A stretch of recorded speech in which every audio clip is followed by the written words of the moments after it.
ओम नमो भगवते वासुदेवाय नमः। ओम नमो नारायणाय नमः। ओम नमो भगवते वासुदेवाय कृष्णाय नमो नमः। बंधुजनों, भक्तजनों, आप सभी का आपके इस चैनल ब्राह्मण देव कन्या पर बहुत बहुत स्वागत है। बंधुजनों, भक्तजनों, आज हम श्री पुरुषोत्तम मास, जो कि हर तीसरे साल पर आता है, की कथा सुनेंगे। इस कथा को सुनने मात्र से आपके जीवन की समस्त दुखों का अंत होगा। भगवान श्री हरि विष्णु आपके घर में माँ लक्ष्मी के संग पधारेंगे और उनका आशीर्वाद आपको प्राप्त होगा। तो भक्तजनों, बंधुजनों, चलिए श्री पुरुषोत्तम मास महात्म्य के 9वें और 10वें अध्याय का श्रवण हम इस वीडियो में करेंगे। और यदि आप चैनल पे नए हैं तो चैनल को सब्सक्राइब अवश्य कर लें। तो चलिए कथा शुरू करते हैं। बोलिए ओम नमो भगवते वासुदेवाय नमः। ओम नमो नारायणाय नमः। जय श्री कृष्ण, जय श्री कृष्ण, जय श्री कृष्ण। सूत जी कहने लगे कि इसके बाद नारद जी विस्मय युक्त हो मेधावी ऋषि की कन्या का वृतांत पूछने लगे। नारद जी ने पूछा कि हे प्रभु, फिर उस ऋषि कन्या ने वन में क्या किया? क्या किसी ऋषि ने उसके साथ विवाह किया? नारायण कहने लगे कि इस कन्या ने दुख के साथ अपने पिता का स्मरण करते हुए वहां आश्रम में रहकर कुछ काल व्यतीत किया। भाग्यवश एक दिन उस वन में अपनी इच्छा से विचरण करते महाकोप वाले दुर्वासा मुनि आ गए। आश्रम में मुनि को आता हुआ देखकर शोक सागर में डूबी उस कुमारी ने उठकर धीरज धारण करके मुनि के चरणों में नमस्कार किया। नमस्कार करके मुनि को अपने आश्रम में लाई। अर्घ्य, पाद्य और वन के नाना प्रकार के फलों से आदर करके मुनि का पूजन किया। फिर मुनि कन्या आदर से कहने लगी कि हे मुने, आपको नमस्कार है। मुझ दुर्भागिनी के आश्रम में आपका कैसे आना हुआ? आपके आने से मेरे भाग्य का उदय हो गया, अथवा मेरे पिता के पुण्य प्रताप से आप मुझको समझाने के लिए आए हैं? आप जैसे महात्माओं के तीर्थ रूपी पांवों के रजकण को स्पर्श कर मेरा जन्म सफल हो गया है। जो आप जैसे महात्माओं का मुझे दर्शन हुआ है। इस प्रकार कहकर यह बाला उनके आगे चुपचाप होकर बैठ गई। तब दुर्वासा मुनि कुछ हंसकर बोले कि धन्य धन्य हे ब्राह्मण पुत्री, तुमने अपने पिता के कुल का उद्धार कर दिया। कन्या बोली कि हे मुनि, आपके वचनों को सुनकर मेरा दुख दूर हो गया। हे मुने, आप कृपा कर ऐसा उपाय बतलावें जिससे मेरा दुख दूर हो। मैं दुख शोक में अग्नि की ज्वाला में जल रही हूँ, इसको शीघ्र बुझाओ। मेरे हर्ष उपजाने वाला और कोई नहीं दिखाई देता। मुझको धैर्य देने वाली न तो मेरी माता है और न पिता न भाई। मैं दुख पीड़ित किस प्रकार जीवन निर्वाह करूं? जिस दिशा को देखती हूँ वही अंधकार दिखाई देता है। अतः हे तपोनिधे, मेरे दुख को दूर करने का उपाय जल्दी करिए।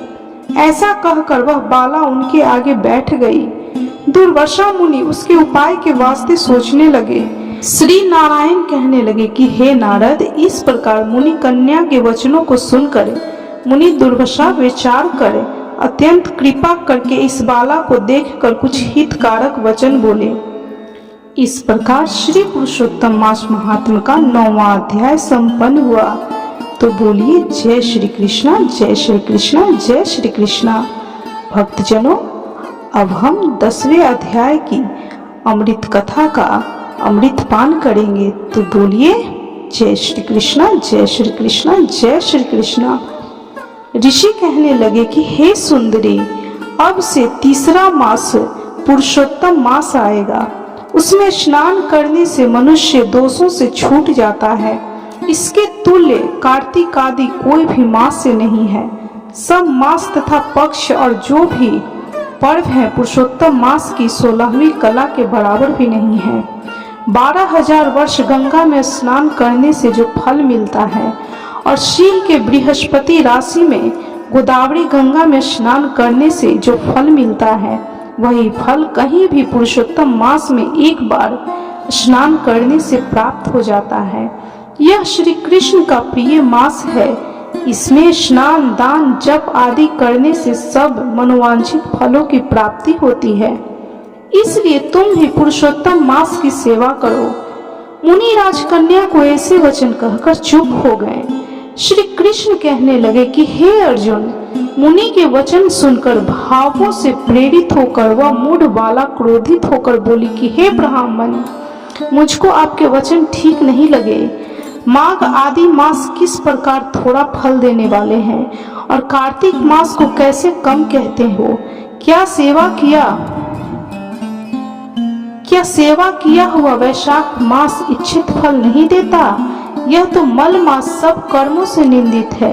हे मुने, सूर्य संक्रांति से रहित मल मास को आप कैसे श्रेष्ठ कह सकते हैं? इस प्रकार क्रोध से कहे गए ब्राह्मण की पुत्री के वचनों को सुनकर ऋषि का शरीर जलने लगा और क्रोध से नेत्र लाल हो गए, परंतु फिर भी मित्र की कन्या को श्राप नहीं दिया और सोचने लगे कि कन्या मूर्ख है, अपने हित अहित को नहीं जानती। पुरुषोत्तम का महात्म्य जो बड़े बड़े ज्ञानी भी नहीं जानते, तो कम बुद्धि वाले पुरुष और कन्याएं कैसे जान सकती है? और यह बिना पिता की कन्या दुख रूपी अग्नि से सुलगती हुई मेरे अत्यंत उग्र श्राप को कैसे सहन कर सकेगी? ऐसे उत्पन्न हुए क्रोध को दूर करते हुए और स्वस्थ होकर व्याकुल कन्या से कहने लगे कि तू दुखी और नादान है, इसलिए तेरे पर मेरा कुछ भी कोप नहीं। जैसा तेरे निर्भाग्य मन में हो वैसा ही कर, और भी जो कुछ होने वाला है सो सुन। मैं कहता हूँ, तूने जो पुरुषोत्तम मास का अनादर किया है, इसका फल इस जन्म या अगले जन्म में अवश्य होना चाहिए।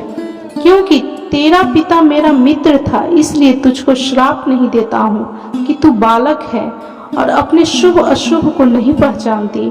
तेरा कल्याण हो, मैं तो नारायण की सेवा में जाता हूँ। श्री कृष्ण कहने लगे कि ऐसा कहकर वह महाक्रोधी तपस्वी मुनि झटपट चले गए और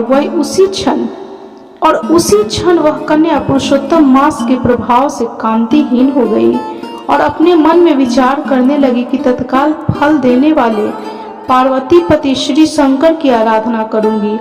ऐसा निश्चय करके अपने आश्रम में जाकर वह कठिन तप करने की इच्छा करने लगी।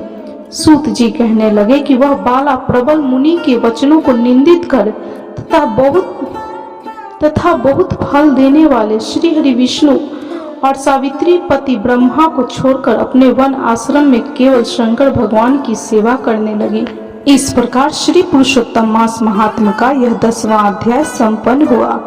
तो बोलिए ओम नमो भगवते वासुदेवाय नमः, ओम नमो नारायणाय नमः। जय श्री कृष्णा, जय श्री कृष्णा, जय श्री कृष्णा। यह कथा भोग और मोक्ष प्रदान करने वाला है। यह उत्तम वृतांत सभी कामनाओं को अवश्य पूरा करता है। इस प्रकार इस चरित्र को पढ़ने व सुनने वाला ज्ञानी मनुष्य सभी पापों से मुक्त हो जाता है।